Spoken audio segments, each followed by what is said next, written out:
नमस्कार। आज हैं हम कोसी क्षेत्र के सुपौल ज़िला में और आज हमारे साथ ऐसे शख्सियत है जो कहीं पहचान के मोहताज नहीं है। नाम है एसएसटी पॉइंट सुपौल के डायरेक्टर अरुण कुमार जी। बहुत बहुत स्वागत है सर हमारे चैनल सरस संगम में। जी, जी, आपको भी स्वागत, आपके चैनल को भी स्वागत करते हैं हम। जी सर, फर्स्ट क्वेश्चन हमारा यही रहेगा। जो शिक्षा एक ऐसा शेरनी का दूध है जो पीता है वो दहाड़ता है।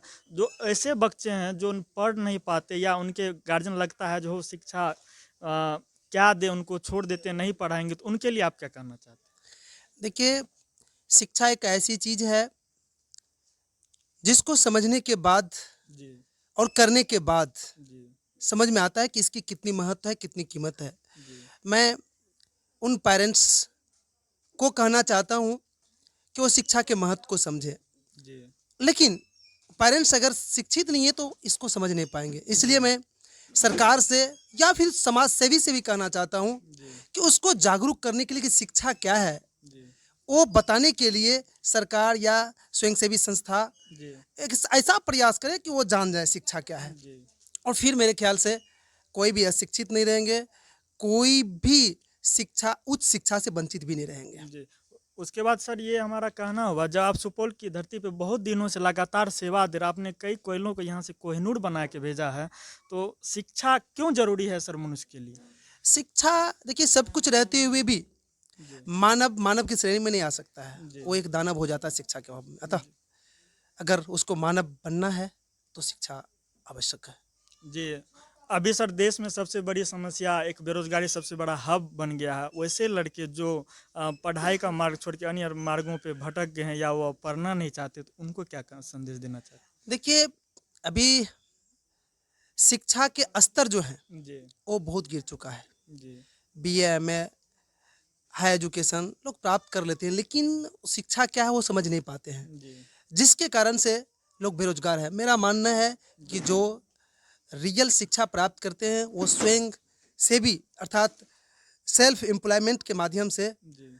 अपने बेरोजगारी को दूर कर सकते हैं, रोजगार पा सकते हैं। जी। हाँ, हम लोग सीधा सीधी रहते हैं कि सरकार के मुमताज रहते हैं कि सरकार हमको सरकारी जॉब दे। जी।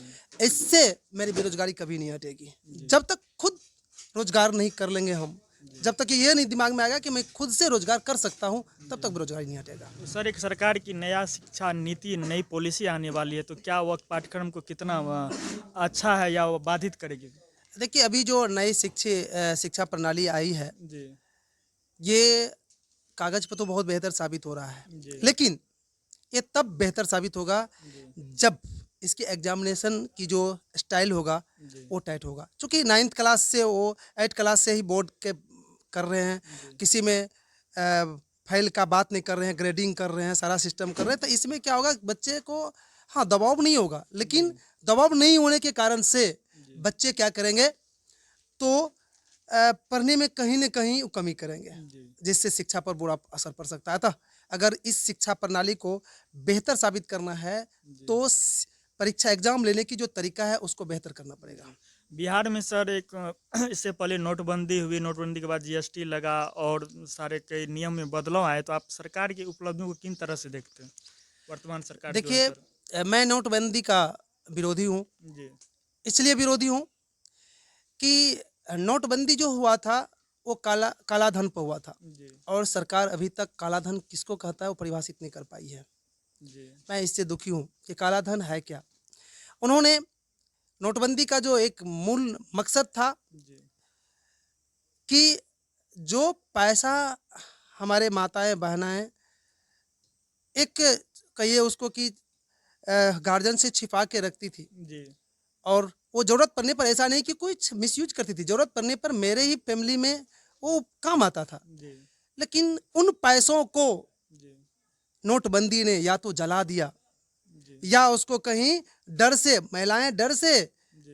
पुरुष के डर से, पति के डर से, बेटा जी। के डर से कि जी। इतना पैसा को कैसे हम लाएँगे सामने में, तो फेंक दी जाके। जी। अर्थात नोटबंदी से देश को लाभ नहीं हुआ है, बहुत नुकसान हुआ है। जीएसटी के सर क्या फायदे हुए? जहाँ तक जीएसटी का बात है, जी।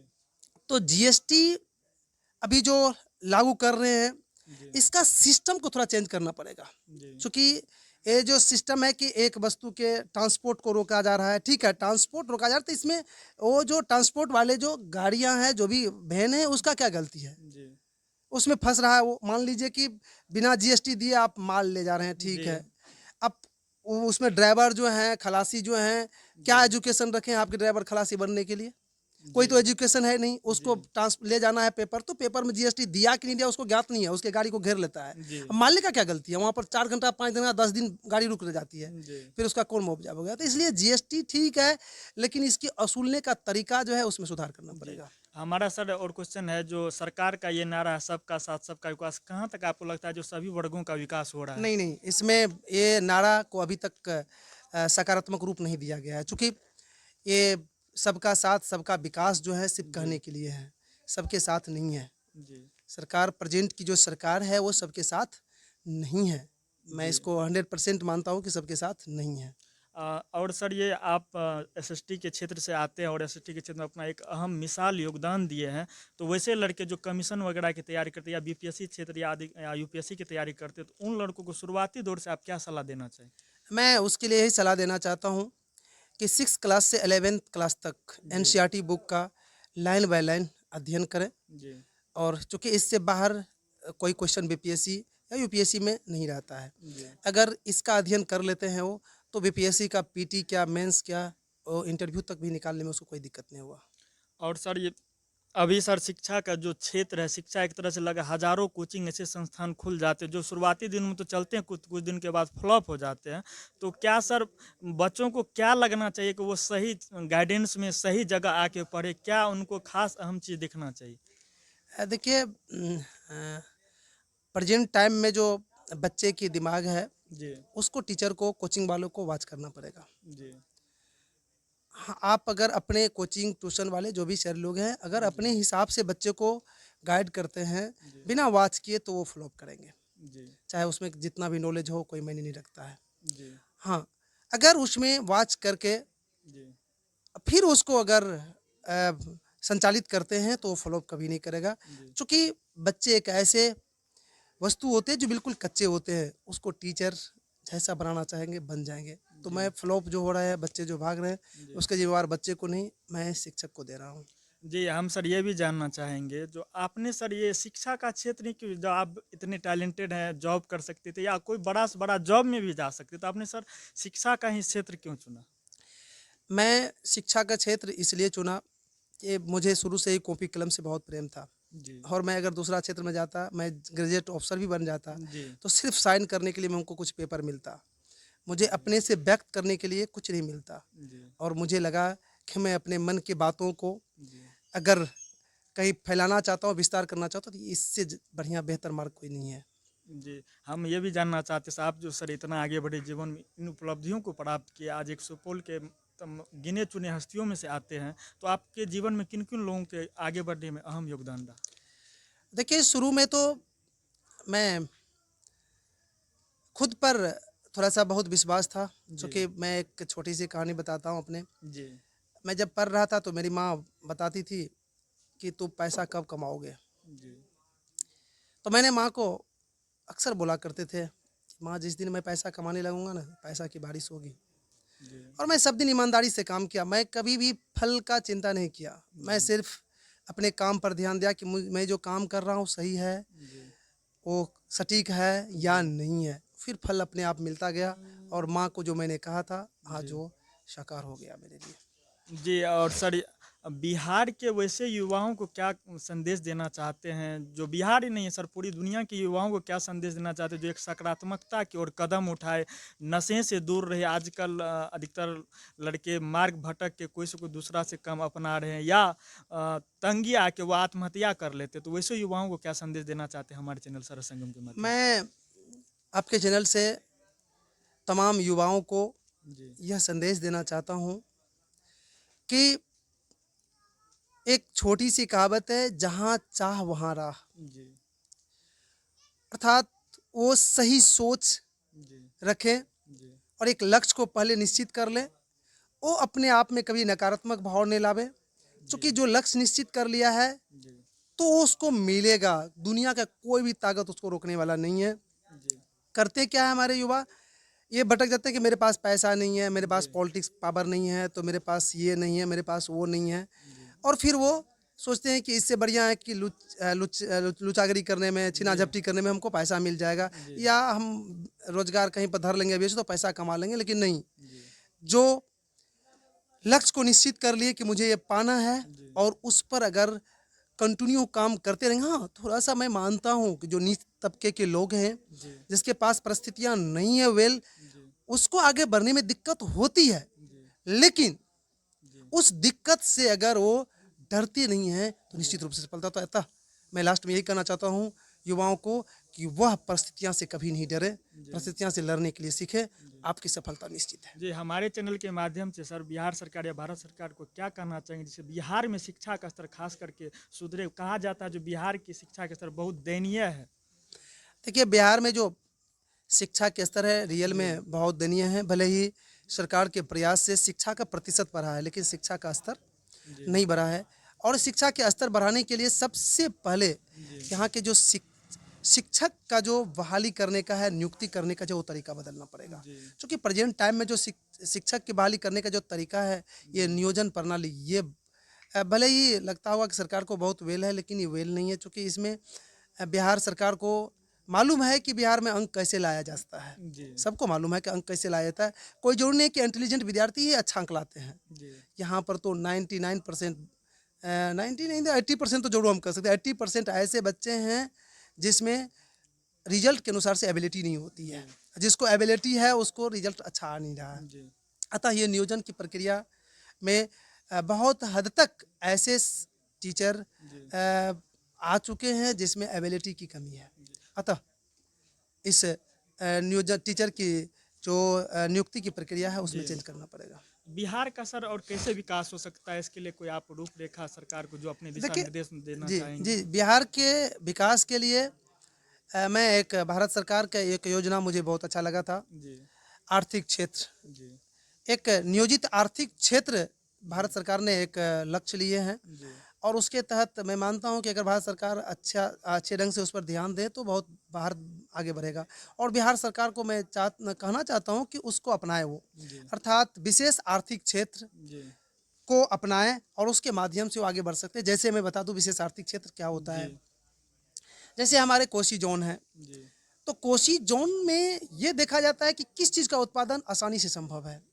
मान लीजिए कि मछली का उत्पादन आसानी से संभव है, तो इसको एक मछली उत्पादन विशेष आर्थिक क्षेत्र घोषित किया जाता है।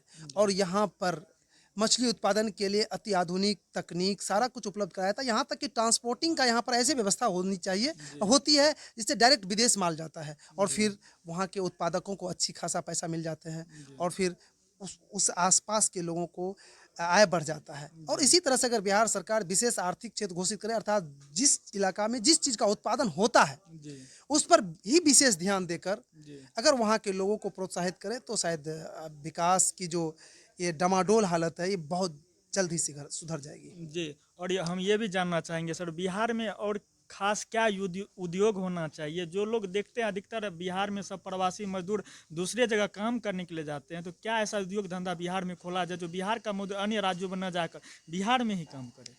देखिए, बिहार में तो उद्योग खोलने का, चूँकि यहाँ पर जो है खनिज की कमी है, तो इसलिए सबों के दिमाग में नेगेटिव घुस चुका है कि यहाँ पर उद्योग के लिए वेल कंडीशन नहीं है।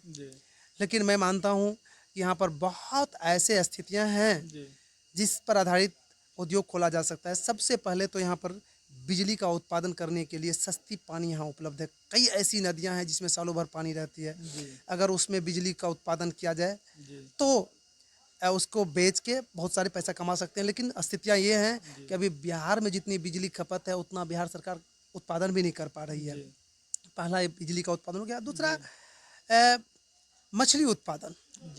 मछली उत्पादन के लिए भी यहाँ पर अनुकूल परिस्थितियाँ उपस्थित हैं। अगर सरकार चाहे मछली उत्पादन को बढ़ावा दे तो शायद बहुत आगे निकल जाएगी सरकार भी और बिहार की आर्थिक स्थिति भी। और तीसरा यहाँ पर है एक अच्छे ग्लोबल मार्केट का, चूँकि यहाँ पर स्पेस उपलब्ध है। अगर ग्लोबल मार्केट यहाँ पर उपलब्ध करा दिया जाए जो अंतर्राष्ट्रीय स्तर का हो, तो तो वो भी एक उद्योग का स्वरूप होता है, उसमें लाखों लोग रोजगार पाते हैं। जी अगर जगह जगह पर यहाँ पर ग्लोबल मार्केट लगा दिया जाए तो उससे भी रोजगार मिलेगा। अर्थात 3 साधन हमको नजर आ रहा है, जी। एक तो मछली उत्पादन, दूसरा जी बिजली उत्पादन, तीसरा जी। Global market. आपको सर जहाँ तक शुरुआती दौर में जैसा बिहार था, अब के बिहार में सर कितना अंतर दिखाई देता? देखिए पहले वाला में और में सिर्फ यही अंतर है जी कि पहले शिक्षा जी का जो स्तर था जी वो उच्च था, अब शिक्षा का प्रतिशत उच्च है, पहली बात। जी दूसरी बात, विकास की जहाँ तक बात है जी तो विकास की गति जस का तस है, कोई परिवर्तन नहीं हुआ विकास में। जी हाँ, थोड़ी बहुत केंद्र सरकार के प्रयास से और सरकार के प्रयास से थोड़ा सा यातायात के साधन में जी बदलाव हुआ है, बेहतर हुआ है, इसको हम नहीं नकार सकते हैं। लेकिन जी अन्य क्षेत्र में, जी खासकर शिक्षा के क्षेत्र तो जी बद से बदतर होते जा रहा जी। है। आप एक शिक्षक है सर, आपसे ज़्यादा कोई नहीं जान सकता है। दहेज प्रथा पे और शराबबंदी पे क्या कहना चाहेंगे? सरकार के ये बिहार में खास करके कितना प्रभावित देखिए, दहेज प्रथा और शराबबंदी, जी ये दोनों मुद्दा मेरे समाज के लिए अभिशाप था। जी सरकार ने इसको हटाने के लिए जो कानून बनाए, जी मैं सरकार को धन्यवाद देना चाहता हूँ जी कि उन्हें अच्छे पहल किए। जी लेकिन मुझे इस बात की दुख है जी कि इतना पहले नियम बनने के बाद भी आज जी भी दहेज प्रथा जी और जहाँ तक शराब की बात है जी तो खुलेआम शराब बिक रही है। खुलेआम, पहले तो एगो ठेका रहता था, जी अब हर मोहल्ला क्या 2-4 घर के बाद एक ठेका मिलता है, जी जब चाहे तब मिलता है। जी और लोगों को, पीने वाले को उससे ज़्यादा पैसा भी देना पड़ता है। अर्थात सरकार इन दोनों पर विफल है इसको रोकने में। अर्थात सरकार पर एक बार इस पर फिर से सोचना चाहिए कि कैसे इस पर नियंत्रण हो। अगर ऐसा रहा तो शायद दहेज प्रथा और ये शराबबंदी पहले से ज़्यादा कलंकित हो जाएंगे जी समाज के लिए। जी। हम एक संक्षिप्त परिचय सर आपका जानना चाहेंगे अपने चैनल के माध्यम से। मैं वैसे आपका सर निज मैं जी आवास, जी जी पैतृक जन्म कहाँ मैं है? मेरा जन्म स्थान हुआ जी सहरसा जिला, जी पनगछिया स्टेशन के बगल में घीना गाँव है, वहाँ जी पड़ता है। मैं शुरू से ही ज्योग्राफी से इंटरेस्टेड था। जी मैं ज्योग्राफी से थोड़ा सा आगे निकला हूँ, आज भी जी ज्योग्राफी से बहुत मतलब रखते हैं। जी मैं ज़्यादा तो नहीं, एक समान फैमिली में जन्म लिया था जी और अभी भी समान ही हूँ। मैं उसको एटीट्यूड नहीं मानता हूँ, जी भले ही बच्चे ने हमको बहुत कुछ दिया है जो अनुमान से ज़्यादा था, मेरा सोच से ज़्यादा हमको बच्चे ने दिया है। जी और अभी प्रेजेंट में मैं सुपौल जिला में जी बीएसएस कॉलेज छात्रावास के पूर्व अपने आवास बनाया हुआ और शिक्षण संस्थान भी वहीं पर है। जी। जी एक लास्ट क्वेश्चन सर, वैसे युवा जो खास करके लगता नहीं हमको सरकारी नौकरी ही करना चाहिए, प्राइवेट नौकरी पे ध्यान नहीं देते, उनको क्या कहना चाहेंगे सर? नहीं, एक इसी कारण लगता है देश में सर बेरोजगारी बढ़ देखिए गई है। वो मैंने चाहते मैं सिर्फ सरकारी नौकरी ही हम करें, अ, तब जाके हमको लोग हमें शिक्षित कहेंगे, हमें संस्कारी कहेंगे, हमें आज्ञाकारी कहेंगे। देखिए मैंने इस पर पहले ही व्यंग किया था जी कि बेरोजगारी तब तक नहीं हट सकती है जब तक कि सेल्फ एम्प्लॉयमेंट की भावना लोगों में नहीं जगेगा। जी जिस दिन लोगों में सेल्फ एम्प्लॉयमेंट की भावना जग जाएगा, जी उस दिन बेरोजगारी हट जाएगा। और जी हमें उन युवाओं से, उन लोगों से ये कहना चाहते हैं जी